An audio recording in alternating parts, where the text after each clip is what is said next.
ಎಲ್ರಿಗೂ ನಮಸ್ಕಾರ. ನಮ್ಮ ನ್ಯೂಸ್ ಅಲರ್ಟ್ ಯೂಟ್ಯೂಬ್ ಚಾನಲ್ಗೆ ನಿಮಗೆ ಸ್ವಾಗತ. ನಾನು ಚಂದನ್. ಧರ್ಮಸ್ಥಳದ ಆಸುಪಾಸಿನಲ್ಲಿ ನಾನು ನೂರಾರು ಶವಗಳನ್ನ ನಾನು ಕೆಲಸ ಮಾಡುವಂತಹ ಸಂದರ್ಭದಲ್ಲಿ ಹೂತು ಹಾಕಿದ್ದೆ. ನನ್ನ ಕೈಯಲ್ಲಿ ಇದೆಲ್ಲವನ್ನು ಕೂಡ ಮಾಡಿಸಿದ್ರು. ಈಗ ಅದೆಲ್ಲವನ್ನು ಕೂಡ ಹೊರ ತೆಗೆಯುವಂತಹ ಸಮಯ ಬಂದಿದೆ ಅಂತ ಓರ್ವ ವ್ಯಕ್ತಿ ಬಂದು ಕೊಟ್ಟಂತ ಕಂಪ್ಲೇಂಟ್ ವರದಿ, ಹಾಗೇನೆ ಆತ ಕೊಟ್ಟಂತ ಸ್ಟೇಟ್ಮೆಂಟ್ ಸಮಾಜದಲ್ಲಿ ಸಂಚಲನವನ್ನ ಸೃಷ್ಟಿ ಮಾಡಿದೆ. ಅದಕ್ಕೆ ಸಂಬಂಧಪಟ್ಟಾಗೆ ಏನೇನೆಲ್ಲ ಆಯಿತು ಅನ್ನುವಂಥದ್ದನ್ನ ಕಳೆದ 20 ದಿನಗಳಿಂದ ನೀವು ಗಮನಿಸಿದ್ರಿ. ಆತ ಹೋಗಿ ನ್ಯಾಯಾಧೀಶರ ಸಮ್ಮುಖದಲ್ಲಿ ಸ್ಟೇಟ್ಮೆಂಟ್ ಕೊಡೋದಕ್ಕೂ ಮೊದಲು ಕಂಪ್ಲೇಂಟ್ ಅನ್ನ ಕೊಡ್ತಾನೆ. ಅದು FIR ಆಗುತ್ತೆ. ಅದಾದ ನಂತರ ಜನ ನಿರೀಕ್ಷೆ ಮಾಡಿದ್ದೇನೆ ಅಂತಂದ್ರೆ ಪೊಲೀಸರು ಬಹುಶಃ ಹೋಗಿ ಇದಕ್ಕೆ ಸಂಬಂಧಪಟ್ಟಾಗೆ ತನಿಖೆಯನ್ನ ಮಾಡಬಹುದು, ಸ್ಥಳ ಮಹಜರು ಪ್ರಕ್ರಿಯೆಯನ್ನ ಮಾಡಬಹುದು. ಯಾಕಂತಂದ್ರೆ ಆತ ಕೇವಲ ಸ್ಟೇಟ್ಮೆಂಟ್ ಅನ್ನ ಕೊಟ್ಟಿದ್ದಲ್ಲ, ಕಂಪ್ಲೇಂಟ್ ಅನ್ನ ಕೊಟ್ಟಿದ್ದಲ್ಲ, ಬದಲಿಗೆ ಈ ಒಂದು ಸಾಕ್ಷಿ ಹೇಳಕ್ ಬರೀದಿನಲ್ಲ, ಇದಕ್ಕೆ ಸಂಬಂಧಪಟ್ಟಾಗೆ ಒಂದು ಸಣ್ಣ ಸುಳಿವು ನಿಮ್ಗೆ ತಗೊಳ್ಳಿ. ತಲೆಬುರುಡೆ ತಂದಿದ್ದೀನಿ ನಾನು. ಈಗ ಆಲ್ರೆಡಿ ನಾನು ಮಾಡಿರುವಂತ ಈ ಕೆಲಸಗಳಲ್ಲಿ ಒಂದು ತಲೆಬುರುಡೆ ತಂದಿದ್ದೀನಿ, ಇನ್ನು ಸಾಕಷ್ಟು ಇದಾವೆ. ಇದಕ್ಕೆ ಸಂಬಂಧಪಟ್ಟಾಗೆ ಕಾನೂನು ನನಗೆ ಸಪೋರ್ಟ್ ಮಾಡಬೇಕು ಅಂತ ಆತ ಬಂದು ಸ್ಟೇಟ್ಮೆಂಟ್ ಅನ್ನ ಕೊಡ್ತಾನೆ. ಸೊ ಅದಕ್ಕೆ ಸಂಬಂಧಪಟ್ಟಾಗೆ ನಾವು ದಿನಗಣನೆ ಮಾಡ್ತಿದ್ದೋ ಪೊಲೀಸರು ಏನಾರು ಹೋಗಿ ಸ್ಥಳ ಮಹಜರು ಪ್ರಕ್ರಿಯೆಯನ್ನ ಮಾಡ್ತಾರೆ, ಇದಕ್ಕೆ ಸಂಬಂಧಪಟ್ಟಾಗೆ ತನಿಖೆಯನ್ನ ಮಾಡ್ತಾರೆ ಅಂತ ಅದು ಅಂದ್ಕೊಂಡಂಗೆ ಆಗಲಿಲ್ಲ. ಬದಲಿಗೆ ಜನರ ಕೂಗು ಒಗ್ಗಟ್ಟಿನಿಂದ ಕೂಗಿ ಬಂದಿದ್ದಕ್ಕೆ ಸಂಬಂಧಪಟ್ಟಾಗೆ ಒಂದು ವಿಶೇಷ ತನಿಖಾ ತಂಡವನ್ನ ರಚನೆ ಮಾಡಿದ್ರೆ ಬಹುಶಃ ಇದಕ್ಕೆ ಸಂಬಂಧಪಟ್ಟಾಗೆ ಒಂದಷ್ಟು ಆರೋಪಿಗಳು ಆಚೆ ಬರಬಹುದು, ತಪ್ಪಿತಸ್ಥರಿಗೆ ಶಿಕ್ಷೆ ಆಗಬಹುದು, ಅಲ್ಲಿ ಸತ್ತಂತ ಅಮಾಯಕರಿಗೆ ನ್ಯಾಯ ಸಿಗಬಹುದು ಎಂಬ ಕೂಗು ಕೇಳಿ ಬಂದ ನಂತರ ಸರ್ಕಾರವು ಕೂಡ SIT ತಂಡವನ್ನ ರಚನೆ ಮಾಡಿತು. ಅದಾದ ನಂತರ SIT ತನಿಖಾ ತಂಡವು ಕೂಡ ಕಳೆದ 2 ದಿನಗಳಿಂದ ಈತ ಅಂದ್ರೆ ಅನಾಮಿಕ ವ್ಯಕ್ತಿ ಅಥವಾ ಸಾಕ್ಷಿದಾರನನ್ನ ಕದ್ರಿಯ ತನಿಖಾಧಿಕಾರಿಗಳ ಬಂಗ್ಲೆಯಲ್ಲಿ ಶನಿವಾರ ಹಾಗೆ ನಿನ್ನೆ ಭಾನುವಾರ ಸತತ 15 ಗಂಟೆಗಳ ಕಾಲ ವಿಚಾರಣೆಯನ್ನು ನಡೆಸಿತು. ಶನಿವಾರ 8 ಗಂಟೆಗಳ ಕಾಲ ವಿಚಾರಣೆ ನಡೆಸಿದ್ರೆ ನಿನ್ನೆ ಭಾನುವಾರ 7 ಗಂಟೆಗಳ ಕಾಲ ವಿಚಾರಣೆ ನಡೆಸಿದೆ. ಇದಕ್ಕೆ ಸಂಬಂಧಪಟ್ಟಾಗೆ ಒಂದಷ್ಟು ಮಾಹಿತಿ ಬೇಕಲ್ಲ ಪೊಲೀಸರಿಗೆ. ಈತ ಸುಳ್ಳು ಹೇಳ್ತಿದ್ದಾನ, ಸತ್ಯ ಹೇಳ್ತಿದ್ದಾನ, ಆತನ ಚಲನವಲನ ಎಲ್ಲವನ್ನು ಕೂಡ ಗಮನಿಸಿ ಇವತ್ತು ತನಿಖಾ ತಂಡ ಫೀಲ್ಡ್ಗೆ ಇಳಿದಿದೆ. ಫೀಲ್ಡ್ಗೆ ಮೀನ್ಸ್ ಯಾವ ಸ್ಥಳದಲ್ಲಿ ಈತ ತಲೆಬುರುಡೆಯನ್ನು ತಂದಿದ್ದಾನಲ್ಲ ಅದಕ್ಕೆ ಸಂಬಂಧಪಟ್ಟಾಗ ಇವತ್ತು ಸ್ಥಳ ಮಹಜರು ಪ್ರಕ್ರಿಯೆಗೆ ಅಧಿಕಾರಿಗಳ ಪಡೆ ಇವತ್ತು ಧರ್ಮಸ್ಥಳದ ಕಡೆ ಹೊರಟಿದೆ. ಸೊ ಒಂದು ವಿಜುವಲ್ ಅನ್ನ ಪ್ರಸಾರ ಮಾಡ್ತೀನಿ. ಒಂದು ದೃಶ್ಯವನ್ನು ನೀವು ಗಮನಿಸಬಹುದು. ಉಜಿರೆಯಿಂದ ಹೋಗ್ತಿರುವಂತಹ ಒಂದು ದೃಶ್ಯ ಇದು, ಅಂದ್ರೆ ಸಿಕ್ಕಿರುವಂತಹ ಒಂದು ದೃಶ್ಯ. ಸುಮಾರು ಏನಿಲ್ಲ ಅಂತಂದ್ರು 12ಕ್ಕೂ ಹೆಚ್ಚು ಪೊಲೀಸರ ವಾಹನಗಳು ಅಂದ್ರೆ ತನಿಖಾ ತಂಡದ ವಾಹನಗಳು ಧರ್ಮಸ್ಥಳದ ಕಡೆಗೆ ಈಗ ಪ್ರಯಾಣವನ್ನ ಬೆಳೆಸಿರುವಂತದ್ದು. ಈಗಾಗಲೇ ಧರ್ಮಸ್ಥಳದ ನೇತ್ರಾವತಿ ಸ್ನಾನಘಟ್ಟದಲ್ಲಿ ಒಂದಷ್ಟು ಪೊಲೀಸರ ಭದ್ರತೆ ಸಿದ್ಧವಾಗಿ ನಿಂತಿದೆ. ಯಾವುದೇ ಅಹಿತಕರ ಘಟನೆ ನಡೆಯದಂತೆ ಅದಕ್ಕೆ ಸಂಬಂಧಪಟ್ಟಾಗೆ ಭದ್ರತೆಯನ್ನು ಕೊಡೋದಕ್ಕೆ ಪೊಲೀಸರು ಕೂಡ ಅಲ್ಲಿ ನಿಯೋಜನೆ ಆಗಿದೆ. ಈಗಾಗಲೇ ಇದಕ್ಕೆ ಸಂಬಂಧಪಟ್ಟಾಗೆ ಒಂದಷ್ಟು KSRP ತುಕಡಿಗಳಾಗಿರ್ಬೋದು, DR ತುಕಡಿಗಳಾಗಿರ್ಬೋದು, ಪೊಲೀಸರ ವಾಹನಗಳಾಗಿರ್ಬೋದು, ಫೋರೆನ್ಸಿಕ್ ಆಗಿರ್ಬೋದು, FSL ಆಗಿರ್ಬೋದು, ಎಲ್ಲಾ ವಾಹನಗಳು ಈಗಾಗಲೇ ಧರ್ಮಸ್ಥಳದ ಕಡೆಗೆ ಪ್ರಯಾಣ ಬೆಳೆಸಿದೆ. ಈ ಕ್ಷಣ ಅಂದ್ರೆ ನಾನೀಗ ವಿಡಿಯೋ ಮಾಡ್ತಿರುವಂತ ಈ ಸಮಯದಲ್ಲಿ ಏನೇನಾಗಬಹುದು, ಹಾಗಾದ್ರೆ ಯಾವ ವ್ಯಕ್ತಿ ತನಿಖಾಧಿಕಾರಿಗಳ ಮುಂದೆ ಏನೇನೆಲ್ಲ ಸ್ಟೇಟ್ಮೆಂಟ್ ಕೊಟ್ಟಿದ್ದಾನೆ, ಜೊತೆಗೆ ನಾನು ಆ ತಲೆಬುರುಡೆ ಹಾಗೇನೆ ಆ ಮೂಳೆಗಳನ್ನ ಎಲ್ಲಿಂದ ತಂದಿದ್ದೀನಿ ಎನ್ನುವಂತಹ ಮಾಹಿತಿಯನ್ನ ನಿನ್ನೆ ಆಚೆ ಹಾಕಿದ್ದಾನೆ. ಅದಕ್ಕೆ ಸಂಬಂಧಪಟ್ಟಾಗ ಈಗಾಗಲೇ ನೇತ್ರಾವತಿ ಸ್ನಾನಘಟ್ಟದಲ್ಲಿ ಪೊಲೀಸರು ಬಿಗಿ ಭದ್ರತೆ ಇದೆ ಅಂತಂದ್ರೆ ಬಹುಶಃ ಆ ಸುತ್ತಮುತ್ತನೆ ಎಲ್ಲೋ ಈ ವ್ಯಕ್ತಿ ಆ ತಲೆಬುರುಡೆಯನ್ನು ತಂದಿರ್ತಾನೆ ಅಂತ ಅನ್ಸುತ್ತೆ. ಸೊ ಏನಾಗಬಹುದು ಪ್ರಕ್ರಿಯೆ ಹಾಗಾದ್ರೆ?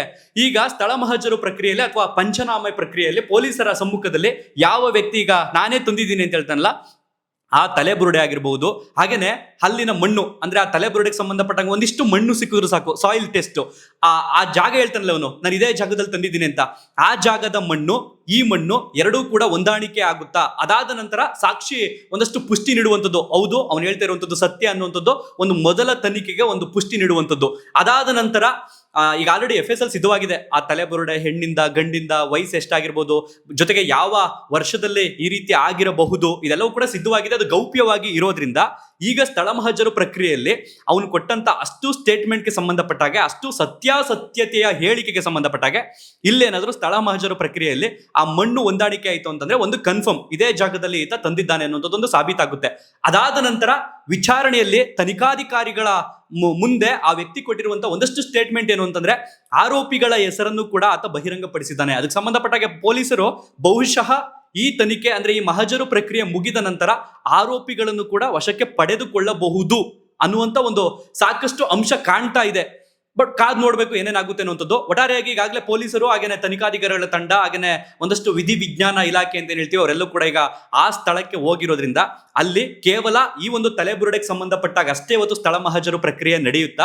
ಬಹುಶಃ ಅಷ್ಟೊಂದು ವಾಹನಗಳು ಹೋಗಿರುವಂತದನ್ನ ನೋಡಿದ್ರೆ ನಾವು ಅನ್ಕೋಬಹುದು ಈಗ ಅವರೆಲ್ಲರೂ ಕೂಡ ಹಂಗಾರೆ ಇವತ್ತೇನೆ ಎಲ್ಲವನ್ನು ಕೂಡ ಅಗೆದು ಬಿಡ್ತಾರ ಅಂತ ಅನ್ಬೋದು. ಬಟ್ ನನಗನ್ನಿಸ್ತಿರೋದು ಏನಂತಂದ್ರೆ KSRP ವಾಹನಗಳು ಅಷ್ಟೊಂದು ಹೋಗಿರೋದು ನೋಡಿದ್ರೆ ಬಹುಶಃ ಅಲ್ಲಿ ಬಿಗಿ ಭದ್ರತೆಯನ್ನು ಕೊಡೋ ಸಲುವಾಗಿ ಹೋಗಿರಬಹುದು ಅಂತ ಅನಿಸಿದೆ. ಒಟ್ಟಾರೆಯಾಗಿ ಇವತ್ತು ಕೇವಲ ಈ ತಲೆಬುರುಡೆಗೆ ಸಂಬಂಧಪಟ್ಟಾಗ ಮಾತ್ರ ಸ್ಥಳ ಮಹಜರು ನಡೆಯುತ್ತಾ. ಅದಾದ ನಂತರ ತನಿಖಾಧಿಕಾರಿಗಳು ಏನಾದ್ರು ಇಲ್ಲ ಇದಕ್ಕೆ ಸಂಬಂಧಪಟ್ಟಾಗ ಅಕ್ಕಪಕ್ಕದಲ್ಲೂ ಕೂಡ ಏನಾದ್ರು ಈಗ ಏನು ಎಕ್ಸಿಬಿಷನ್ ಅಂತ ಹೇಳ್ತೀವಲ್ಲ, ಅಂದ್ರೆ ಆ ಊತಿಟ್ಟಿರುವಂತ ಶವಗಳನ್ನ ಹೊರತೆಗೆಯುವಂತ ಪ್ರಕ್ರಿಯೆ ಇವತ್ತೇ ನಡೆಯುತ್ತೆ ಅನ್ನೋದನ್ನ ಕಾದು ನೋಡ್ಬೇಕಾಗುತ್ತೆ. ಒಟ್ನಲ್ಲಿ ಅವತ್ತಿಂದನೂ ಕೂಡ ತುಂಬಾ ಜನ ದಿನಗಣನೆ ಅಥವಾ ಕ್ಷಣಗಣನೆ ಮಾಡ್ತಿದ್ದೇನು ಅಂತಂದ್ರೆ ಸ್ಥಳ ಮಹಜರು ಪ್ರಕ್ರಿಯೆ ಮಾಡ್ತಾರ. ಅಫ್ಕೋರ್ಸ್ ಆ ವ್ಯಕ್ತಿ ಕೊಟ್ಟಂತ ಸ್ಟೇಟ್ಮೆಂಟ್ ಏನಾದರೂ ಸುಳ್ಳಾಗಿತ್ತು ಅಂತಂದ್ರೆ, ಆತ ಹೇಳ್ತಿರ್ತಕ್ಕಂಥದ್ದು ಸುಳ್ಳು ಅಂತಂದ್ರೆ, ಅಥವಾ ಕೆಲವರ ಅನಿಸಿಕೆಯ ಪ್ರಕಾರ ಆತ ಇಲ್ಲಿ ಅಪಪ್ರಚಾರ ಮಾಡೋದಕ್ಕೆ ಸೃಷ್ಟಿಯಾಗಿದ್ದಾನೆ, ಯಾರೋ ಅವನನ್ನ ರೆಡಿ ಮಾಡಿದ್ದಾರೆ ಅನ್ನುವಂಥದ್ದು ಏನಾದ್ರೂ ಸಾಬೀತಾಯ್ತು ಅಂತಂದ್ರೆ ಖಂಡಿತವಾಗಿಯೂ ಕಾನೂನು ಪ್ರಕಾರ ಅವನಿಗೆ ಶಿಕ್ಷೆ ಆಗುತ್ತೆ, ಅದರಲ್ಲಿ ಎರಡು ಮಾತಿಲ್ಲ. ಆದರೆ ಆತ ಹೇಳಿರುವಂಥದ್ದು ಸತ್ಯಾಸತ್ಯತೆ ಹೊತ್ತು ಆಚೆ ಬಂತು ಅಂತಂದ್ರೆ, ಆತ ಕೊಟ್ಟಿರುವಂತಹ ಆರೋಪಿಗಳ ಹೆಸರು ಇದಕ್ಕೆ ಸಂಬಂಧಪಟ್ಟಾಗ ಮ್ಯಾಚ್ ಆಯ್ತು ಅಂತಂದ್ರೆ, ಇದಕ್ಕೆ ಸಂಬಂಧಪಟ್ಟಾಗ ಎಲ್ಲ ಪರ ವಿರೋಧ ಚರ್ಚೆ ನಡೀತೈತಲ್ಲ, ಅವರೆಲ್ಲ ಏನು ಉತ್ತರ ಕೊಡ್ತಾರೆ ಅನ್ನೋದನ್ನ ನಾವು ನೀವು ಕಾದು ನೋಡ್ಬೇಕಾಗುತ್ತೆ. ಒಟ್ಟಲ್ಲಿ ಇವತ್ತು ಇದಕ್ಕೆ ಸಂಬಂಧಪಟ್ಟಾಗೆ ವಾಹನಗಳು ಅಥವಾ ತನಿಖಾಧಿಕಾರಿಗಳ ಬೆಂಗಾವಲು ಪಡೆ ಏನಾಗಿರ್ಬೋದು ಅದೆಲ್ಲ ಕೂಡ ಅಲ್ಲಿ ಹೋಗಿರೋದ್ರಿಂದ ಏನೇನೆಲ್ಲ ಆಗುತ್ತೆ ಅನ್ನುವಂಥದ್ದನ್ನ ಆದಷ್ಟು ಬೇಗ ನಿಮ್ಮ ಮುಂದೆ ಇಡುವಂತ ಪ್ರಯತ್ನವನ್ನ ಮಾಡ್ತೀನಿ. ಥ್ಯಾಂಕ್ ಯು ಸೋ ಮಚ್, ಧನ್ಯವಾದ.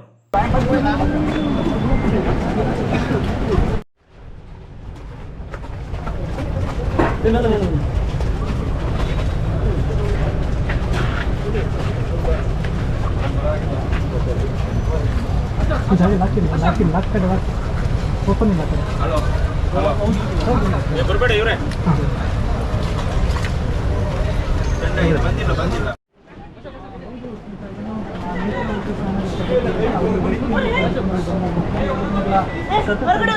ಇವತ್ತು ಆತನನ್ನು ಈ ಒಂದು ನೇತ್ರಾವತಿ ಸ್ಥಾನದ ನೀವೆಲ್ಲ